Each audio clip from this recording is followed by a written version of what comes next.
Olá pessoal, espero que esteja tudo bem com vocês. A gente vai dar continuidade à nossa matéria e a gente vai entrar, né, já passamos a semana aí em um balanço e agora é que essa matéria para a gente poder concluir a tarefa. Na verdade a gente vai passar aí pelo menos as próximas também 2 semanas fazendo o cálculo de quocientes. Então na verdade nós temos vários indicadores de quocientes, porém a gente vai trabalhar aí com 12 deles, dividida aí em 3 grupos. O primeiro que nós vamos ver agora, estrutura de capitais.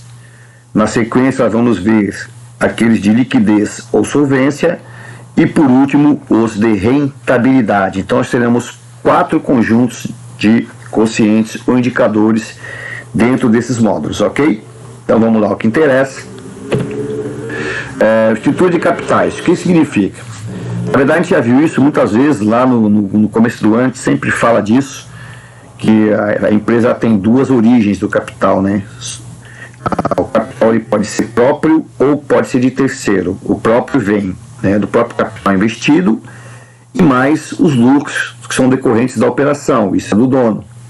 Mas também a gente tem o investimento de terceiros, um banco por empréstimo, o governo pelos impostos a recolher, empregados, né, com salários e assim por diante, tá?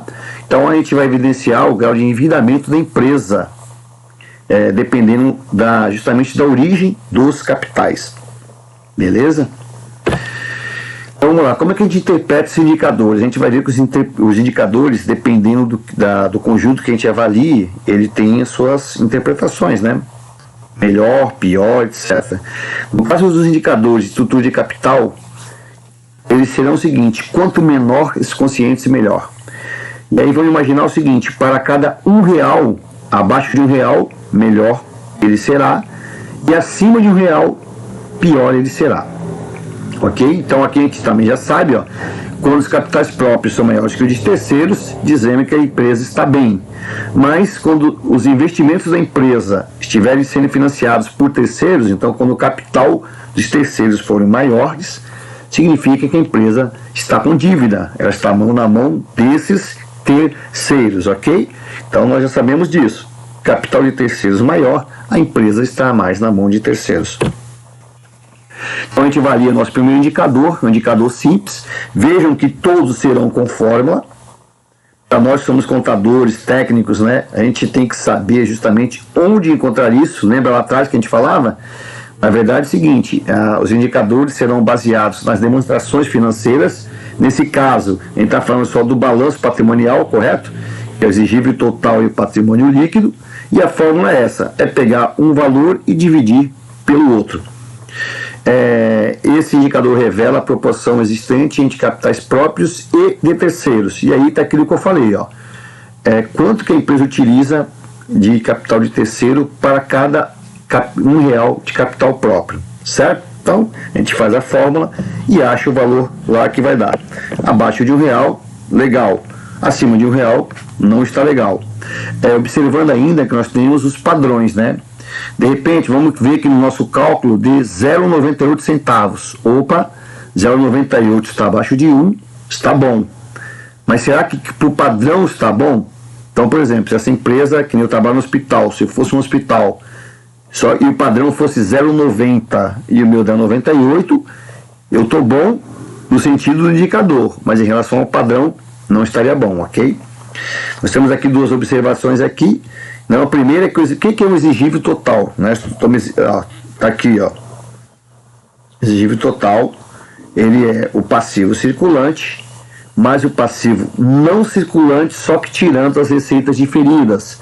Então, se nós tivermos o grupo receita diferida, a gente vai ter que excluir aqui desse cálculo do exigível total. Receita diferida são aquelas receitas que a empresa recebe antecipadamente, correto? Então, ótimo. E aí, multiplicando o quociente por 100, temos a resposta em porcentagem.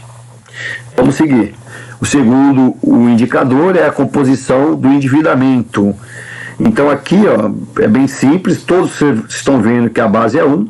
A fórmula é o passivo circulante, que nós já conhecemos, é dividido pelo exigível total, que já sabemos o que compõe o exigível total também, né? Acabamos de explicar. Ele revela a proporção existente entre as obrigações de curto prazo em relação às obrigações total. Então ele diz o seguinte: quanto que nós temos para pagar de curto prazo para cada R$1 mesmo de dívida. Então, quais as dívidas de curto prazo? Nós sabemos, né? Fornecedores, o salário que vence a cada mês, impostos. Então, com esse indicador, a gente sabe se nós teremos recursos para pagar as dívidas de curto prazo. Ok? Seguindo aqui nós temos a imobilização do patrimônio líquido, que é interessante. Isso aqui é um indicador que diz o seguinte: quanto que eu coloquei do recurso do capital próprio, né? Eu tenho investido lá no meu ativo fixo. O que é o ativo fixo? Está aqui, ó. É a soma dos subgrupos: investimentos, imobilizado e intangível, ok? Então, por que eu digo isso? Porque lá, ó, no ativo não circulante, pode ver aqui que já está excluindo o realizável a longo prazo.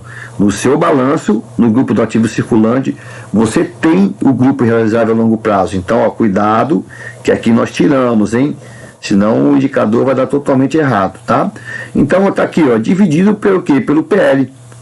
Então, aqui nós temos um significado interessante, porque a regra manda assim, que você não coloque todo o dinheiro do patrimônio líquido investido lá no ativo fixo.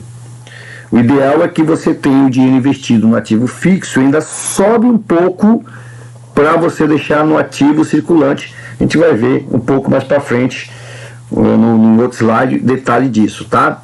Que é o capital circulante próprio. Então, você tem que ter o capital próprio para investir no ativo circulante, tá? Então, a fórmula é essa aqui, uma fórmula tranquila. Então, tudo vai ser fórmula, gente. Nosso papel é só ir buscar esses valores lá dentro do balanço patrimonial que foi dado, tá bom? E o último indicador, o último quociente, é justamente a imobilização dos recursos não correntes. Nesse caso aqui, ó, revela a fórmula é igual, praticamente igual, ó, é o ativo não circulante menos realizável a longo prazo, só que nesse caso eu coloco toda a dívida da empresa. Por quê? É o patrimônio líquido mais o exigível a longo prazo, né? No anterior, que era a imobilização do recurso corrente, ó, só relembrando, ó, era tudo dividido pelo patrimônio líquido. Agora não, agora eu quero saber como é que está essa minha dívida em relação às dívidas também de longo prazo. Por quê? Porque, gente, não significa também que se eu der R$1,2 aqui, a empresa está totalmente endividada. Pode ser que não, depende. Pode ser que eu tenha investido todo o valor do patrimônio líquido no ativo fixo, porém, eu posso ter feito isso pegando um empréstimo de longo prazo, ok? Então, por exemplo, o cara que está investindo numa empresa de transportes e ele tem um capital próprio, sei lá, de 300 mil, investiu 1 milhão em caminhões, certo? Essa empresa está ferrada. Por quê? O cara investiu o dobro do que ele tinha de capital próprio, de patrimônio líquido lá no ativo fixo. Mas pode ser que não. Pode ser que ele tenha pego um empréstimo aqui de 3, 4, 5 anos. E aí o que acontece? Embora ele tenha investido praticamente mais do que ele tinha de patrimônio líquido no ativo fixo, ele tem um longo prazo para pagar. A ideia é que ele comprou a frota de caminhão e que com o lucro que os caminhões vão gerar, ele tenha dinheiro tranquilo para pagar as obrigações de curto prazo. Ok? Então nós temos uma fórmula aí também, já conhecemos que ativo não circulante, tem que tirar o realizável a longo prazo. Nós temos o patrimônio líquido e somados o exigível a longo prazo. Então vamos só ver aqui um pouquinho a mais sobre esses dois itens. Então lá quando nós falamos justamente da imobilização do patrimônio líquido, nós estamos falando disso aqui, ó, que é o capital circulante próprio, que é o patrimônio líquido menos o ativo fixo. Então tem que sobrar uma grana, né? Então está aqui, ó, é o excesso do patrimônio líquido sobre o ativo fixo que sobra para ser investida no ativo circulante, como nós já explicamos. O ideal é isso, é que você tenha uma sobra do teu recurso, do recurso do dono, para que movimente lá o ativo circulante, né? Que o nosso capital, porque assim, gente, nós sabemos, né? O ativo é a aplicação do capital e o passivo é a origem do capital.